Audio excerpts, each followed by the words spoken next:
This afternoon, the theme of it is really looking back, looking forward, transforming the force for good. So this is what we'll do. So looking back, JCF operates within a context, and the context is actually a history of Jamaica and a history of the JCF. I mean, the organization is is over 150 years old, but it's also in the context of Jamaica, a large organization.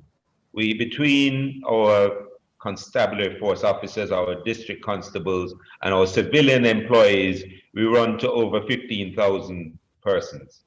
So it's quite a large organization.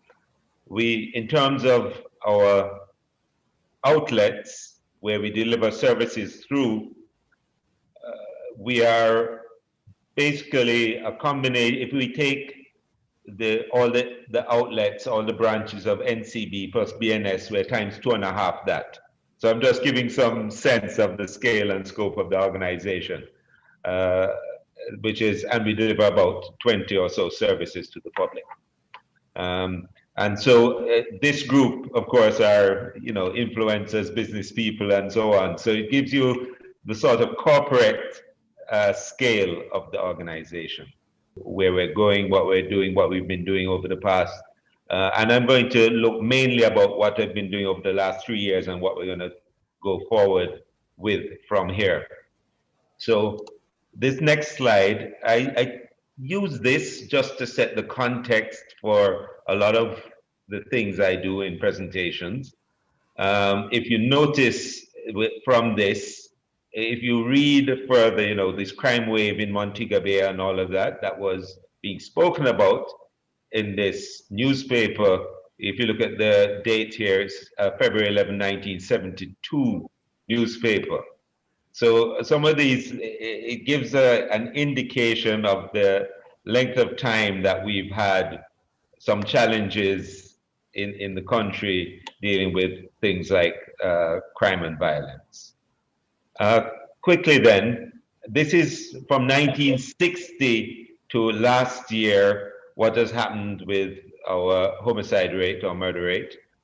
This period here, of course, people would remember 1980, which was kind of an aberration, and then it dropped back down across here, and then it started to go up. This point here was 1997, I think it was, 1997, where we crossed for the first time this idea that we'd have over 1,000 homicides in 1 year. That's 1997. So,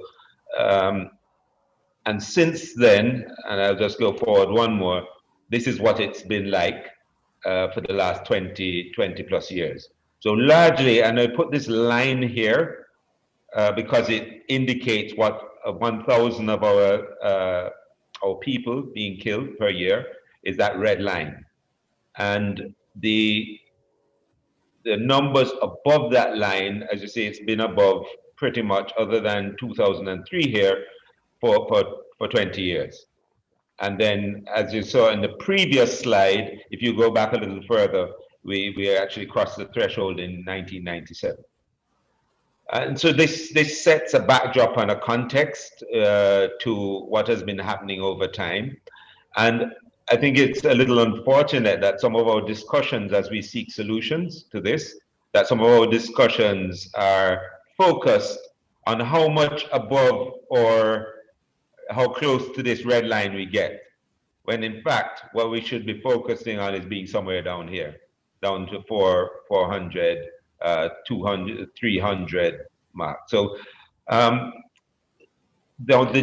this sets a wider context, and I think perhaps there's only one other thing that I'll mention, in one other historical thing that I'll mention, because I've noticed that today is the 44th anniversary of actually one of our permanent secretaries in the Ministry of Construction at the time, 1977. He was shot dead at his home in Havendale, and this is the anniversary of that. 44 years later. So the point I'm making here is actually we have quite a persistent problem. The JCF is one of the central agencies to deal with this problem, but of course it's not the only agency, and that's a process. So there are other aspects to what we need to do as a country, with our laws, with our social interventions, with our our court system, our correctional system, and all of that. So there's a whole criminal justice system of which the JCF is a part. So getting very specific on what we did, here are a number of reports. This is the ones that focused on the JCF. There are other reports where we're mentioned running back, I think, as far as 1976 or so, that look at the JCF and what needs to happen in the JCF. And here are some of the recommendations that have come out over time. I say this is by no means exhaustive. We've had one of the reviews came up with, I think, 120 recommendations and so on. There's all sorts of things written out there. Here's some of the ones that have probably made the news from time to time. The name of the JCF should be changed from constabulary to service, a constabulary force to a service, and that has come up. The idea of more permanent police presence in volatile communities, geographic deployment should be based on the actual crime experience, discontinue the current practice of bypassing a station commander. So these are some of the recommendations that we have seen, and this is, I say, this is just a sample set out of all of these reviews. Now, coming to the force myself in 2018, obviously I came with the background of a long time in the security business, but not specific to the police. So the first thing, of course, in coming into a new organization is to get the lay of the land, to understand the weaknesses and strengths in the organization, and to see how we're going to set about doing the transformation that has largely only been spoken about over a long time. Things have happened, but they've largely started and stopped, and they weren't comprehensive enough to propel the entire organization forward and have that kind of momentum behind it. Now, and I put this one up first because there needs to be a grounding ethos for your organization, for your force, so that when a police officer is faced with a circumstance that they perhaps were not really trained for, so they really never saw that in their schooling as a police officer. How do they react? Well, they react with these as the foundational tenets. And the reason why I put these up here as well is that because there's been a discussion about the change in culture of the force. Now, you're going to ground a organization's culture in some of these, in these three things. However, within the context of the JCF, we are required, because we're a national police force, to have different cultures coexisting within the same organization, because depending on what they do, they develop a culture around that. So our SWAT team does not have the same culture as our community intervention team. Our intelligence team does not have the same culture as our communications team. One wants to hide everything and one wants to speak about everything. And we have to find a balance somewhere in the mix. Now, all of these cultures can exist as long as they coexist, as long as there's a basic foundation for what they do. And these are they. that we have to be a force for good. We have to obey, observe the rule of law. You cannot break the law to enforce the law.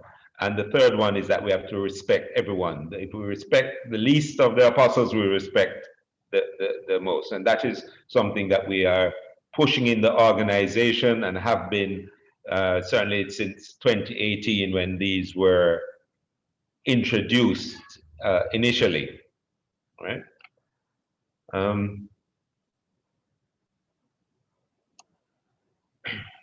Now, we're going to deal with three main pillars around how we've been doing our transformation activities. And the first one, we'll look at the law enforcement activities we've been doing. Very quickly on arriving here, they've always been divisional policing plans. I mean, and certainly for some time now. What the change in terms of the policing plans, that they were being driven, that rather than being top-down driven, these policing plans became, what is the policing area, what are the requirements of the community, of the space that you're policing, and driving the plan upwards from the actual problems that we're trying to solve. So it allowed us to develop for all of our police divisions, and there are 19 divisions across the country, plans that are documented with very specific KPIs and deliverables that are monitored to deliver the broad set of policing. So this is not just crime, this is public order. There are services to the public that the police deliver across a range, a spectrum, and we'll speak a little bit more about that.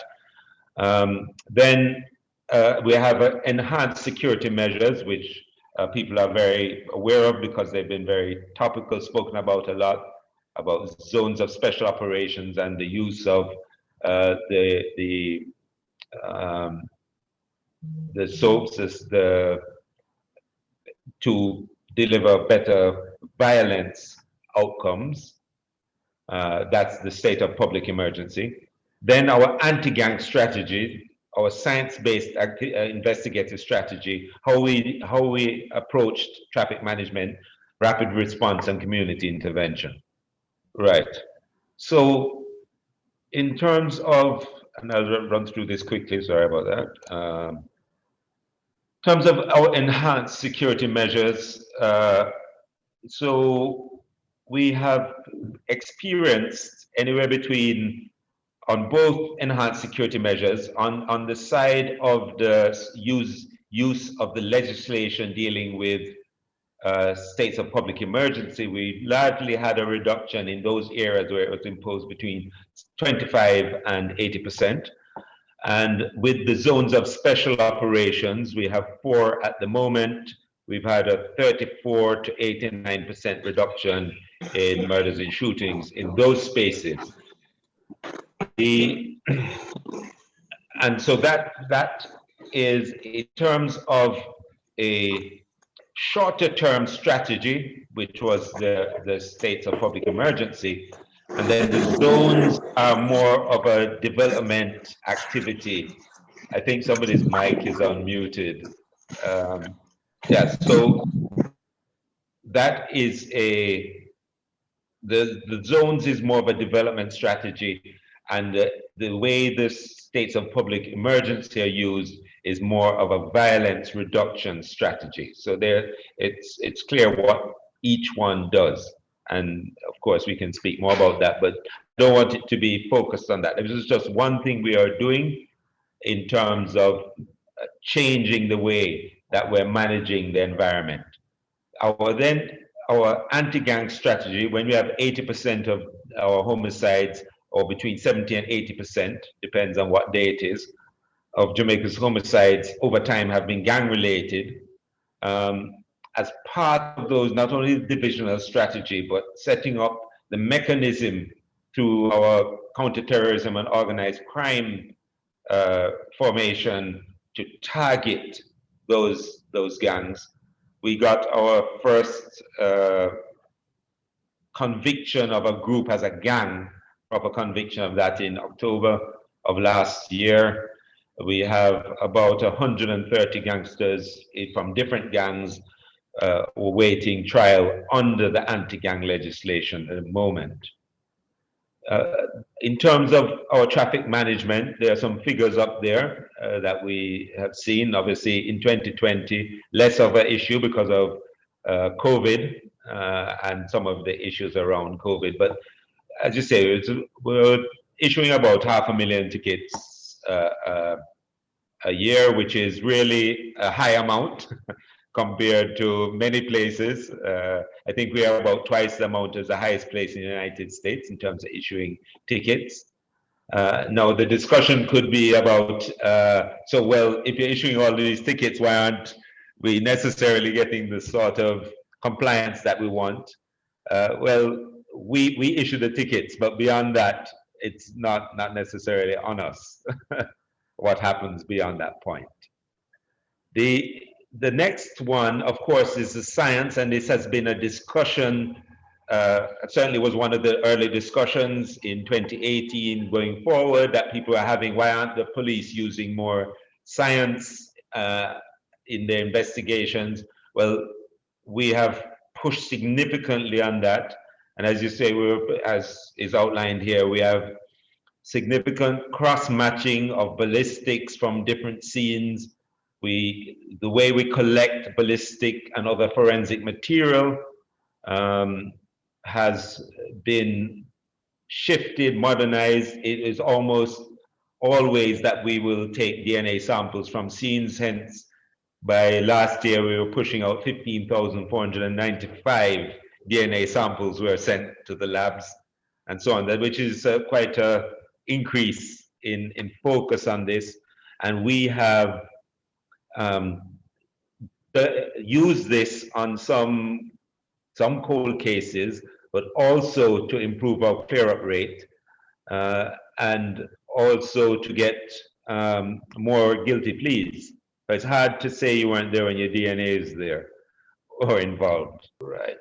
So the other thing is the responsiveness of the force is something that we've invested in. Of course, all of these things that I'm laying out here is things that are always a work in progress to get faster, more agile, respond better to our evolving situations and crime.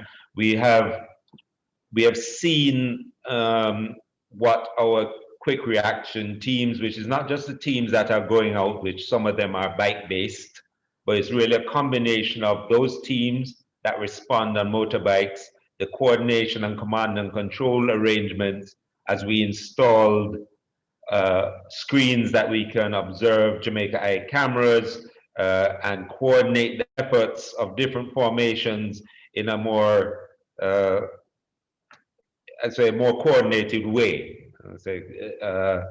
and get better results, quicker responses to evolving situations. And I think that has been noticed in recent times, that responsiveness. We are seeing now where recent crimes are being intercepted by the police before they actually get away. We saw in St. James a situation of a killing where we actually had the persons who did it in custody in 10.5 minutes from the incident. And recently we've had one in Harbour View, one on Trafalgar Road and so on, and just a more rapid response. I spoke a bit about divisional plans, so I'm not going to go much more into this. These are the 5 areas that are covered within a divisional plan. The intelligence plan, investigative plan, and how that rolls out, the operations, the information plan, and the interventions, social intervention that is done by the JCF in communities. And then separately, community intervention is a key, or our relationship with the communities that we serve is a key component of our transformation strategy. We have a number of domestic violence centers. We actually have 4 in place. We're adding another 6 by year end. We did a lot of work during COVID with partnerships, including with the PSOJ, to reach people who were challenged because of the restrictions of COVID and just the difficulties that some persons were facing in getting support, and the JCF was providing that. Quite often within communities, the single touch point of the state is the JCF that is there permanently. And so we are very often involved in things that really are not core policing business, but critical to our relationship with our communities. And for instance, that quick response bike team in St. James ended up collecting and delivering homework across the hills of St. James to about 250 students to bridge the gap where they don't have internet and all of that.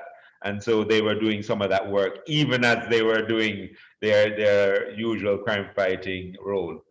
We also have, of course, most people are familiar with the neighborhood watch, but we actually have a farm watch and a beach watch also as intervention in those specific sectors. Watch the time, please. Right.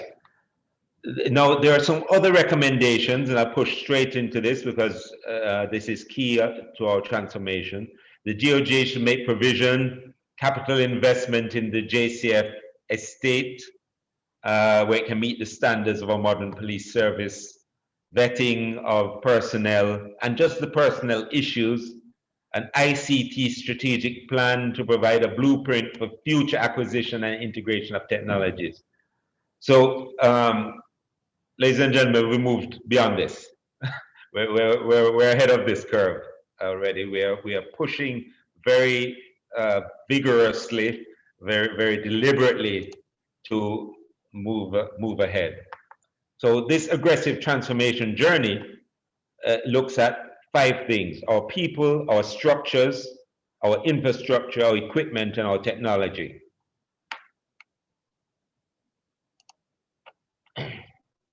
So in terms of our people, this is a critical thing for us.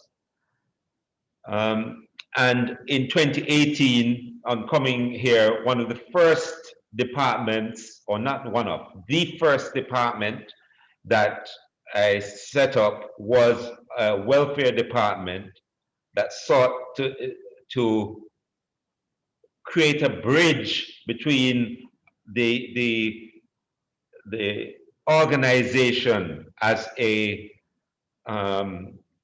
not only a disciplined organization, but an organization that has its members' interests at heart, that is going to require, in the most difficult of circumstances, the best performance of our members, and create an attachment between their own, our members' own issues and the issues of the force.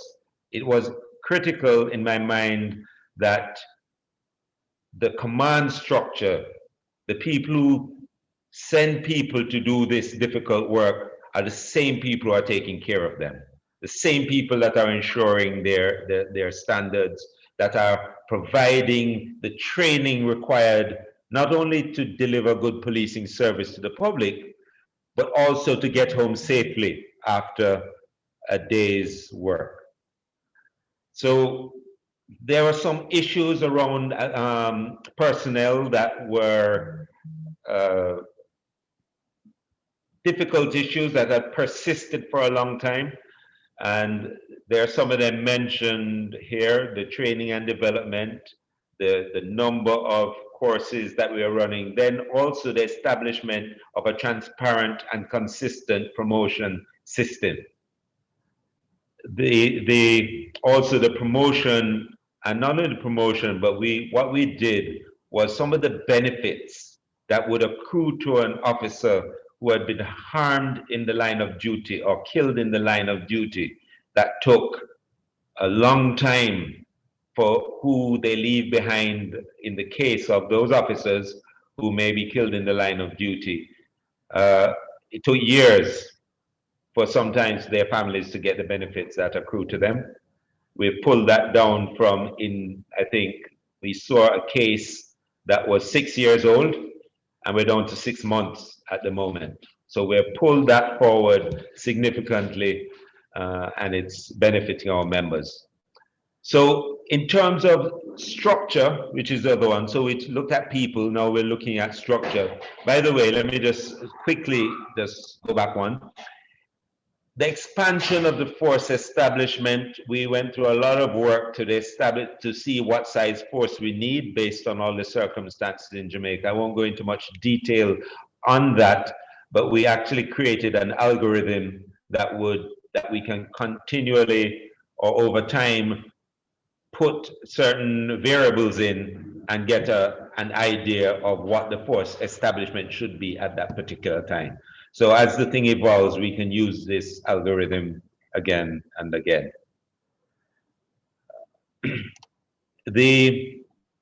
So here is the timeline, and this is the restructuring. These are all major restructuring of aspects of the force. So if you think of it as a corporate entity, we did the welfare department June 2018. By August of 2018, we established PSTEB, which is that the guys on the yellow bikes that we've been seeing. They're now just a feature of what you see on our roads in Jamaica.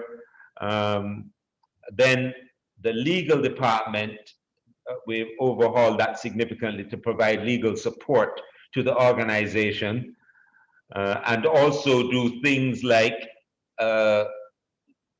participate in joint select committees and do presentations, look at laws, not only and suggest amendments to legislation to make policing and law enforcement easier. At last count, they had reviewed 33 pieces of legislation, and they had come up with 80 required amendments in those pieces of legislation, which would all go to assist us getting better law enforcement outcomes.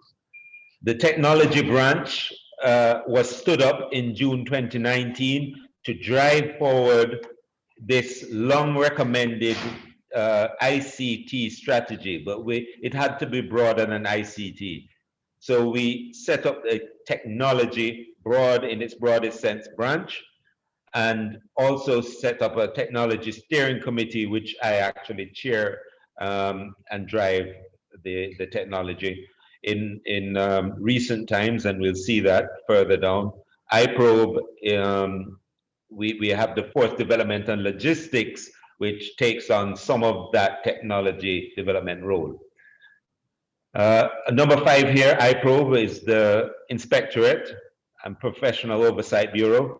Again, this is a part of the force. The anti-corruption aspect of the force had been removed, and that had gone to start up MOCA, the Major Organized Crime and Anti-Corruption Agency. Again, as an organization, we have to have our own internal mechanisms to deal with this matter, and also to deal with complaints from our citizens. It's not everything. You cannot be a credible organization and all of these matters are being dealt with by other people. We have to have our own mechanisms and do our own thing internally as well. And they liaise with all of the other entities that have similar roles. Again, specialized operations, we set up this after Mobile Reserve was shut down. We set up a specialized operations unit that arose out of it. More training, a lot of training was done, a lot of vetting was done, and creating this and expanded our specialized weapons and tactics unit. That's a SWAT unit within specialized operations. They have a drone unit which they use for operations and so on. A very, very busy unit, and has been focused and supporting of counterterrorism and organized crime in capturing some of our most wanted people in the country. Our corporate communications, again, critical part of what we do has to be to communicate with our public, and that we set up that in September 2019. And then I mentioned this before, our fourth development and logistics portfolio we set up in September last year. All of these are major corporate changes in the organization.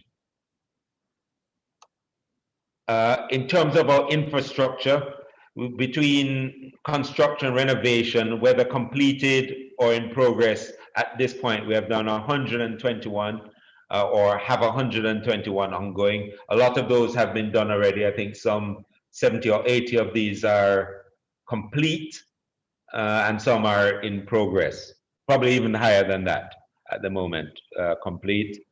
And over the next few weeks, we'll be opening a number of facilities that have been recently done, constructed or renovated. And really what this is doing is filling a gap that has been there for a long, long time. I mean, some of our police stations were in a deplorable condition, and actually the ones that were not bad were largely had been improved with the largesse, with the support of service clubs, businessmen, and all sorts of things. But that's not really, that should be the exception and not the rule. The rule should be that these facilities are maintained to a schedule, and that we are net givers to our community as opposed to net takers from them. And we have some major ones coming up as well.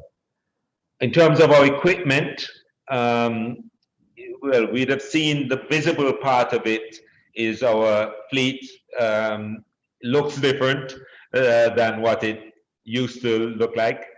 There are a lot of modifications to those vehicles to allow to suit them for policing purposes. We have a number of them set up with devices and software called Smart Check, which allows us to pull up information on warrants, vehicles, drivers, and so on, and check those, much like you've seen in other countries or in other forces around the world that exists now within the JCF.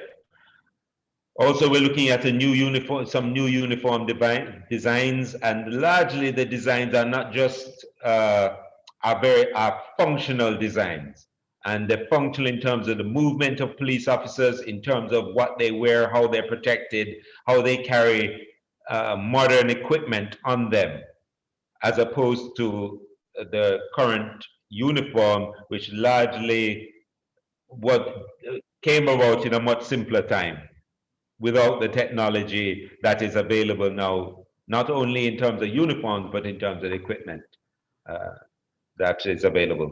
Our body-worn cameras, again, I'll briefly speak about this because it's been very topical.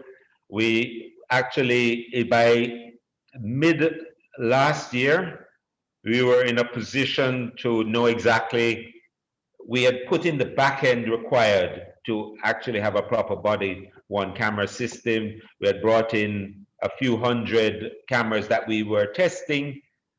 Now, at this point, all we need to do is buy more cameras. Now, the back end is critical. There's been a lot of debate about body-worn cameras, but there's one thing when you're trying to do add a camera system where you have 100 people. We're talking about, 5,000 cameras, all recording information that may be used evidentially, secured a particular way, data from it extracted a particular way, and you have to have the servers necessary and software necessary to do that. It's a much more involved process than just buying some cameras.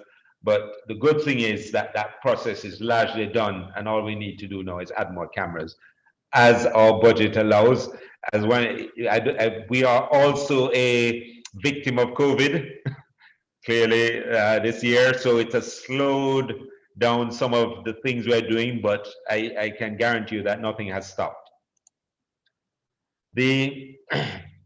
And So we have about 30 technological projects that are ongoing. They say the best, the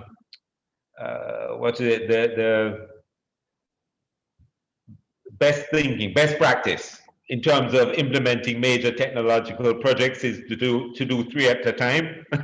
We're doing 30 because we don't have the luxury of time, and our organization and also our country is impatient in terms of needing to move ahead. And this includes everything from our removal of the book from the stations. We're supposed to be running the pilots within another month. Our pilots should be up and running, and then we'll roll it out soon after so that we can start to capture data in a better way through our station record management system and our case management system. And here I'm not going to go through all of this, but lots of things happening. All of these projects are ongoing. Some of them have been completed and some of them are ongoing projects.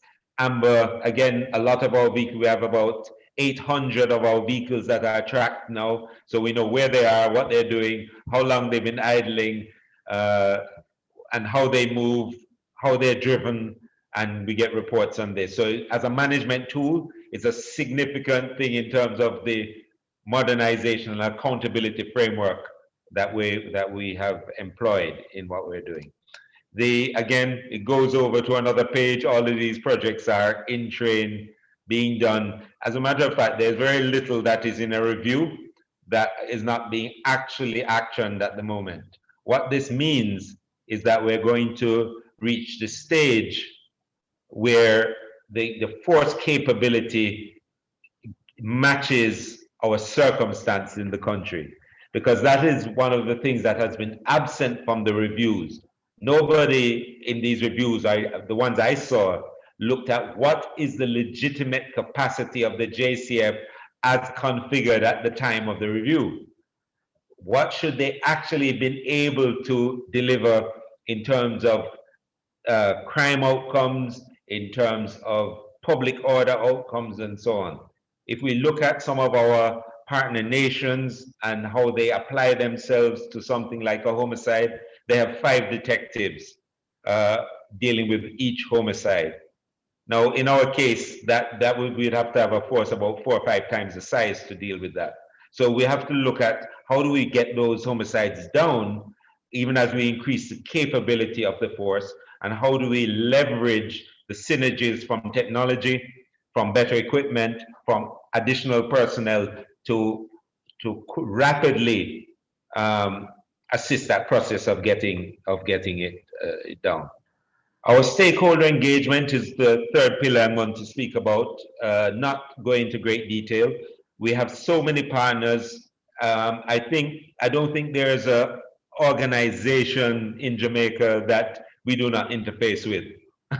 And so we see and we look for opportunities for partnerships and opportunities to get what we get done.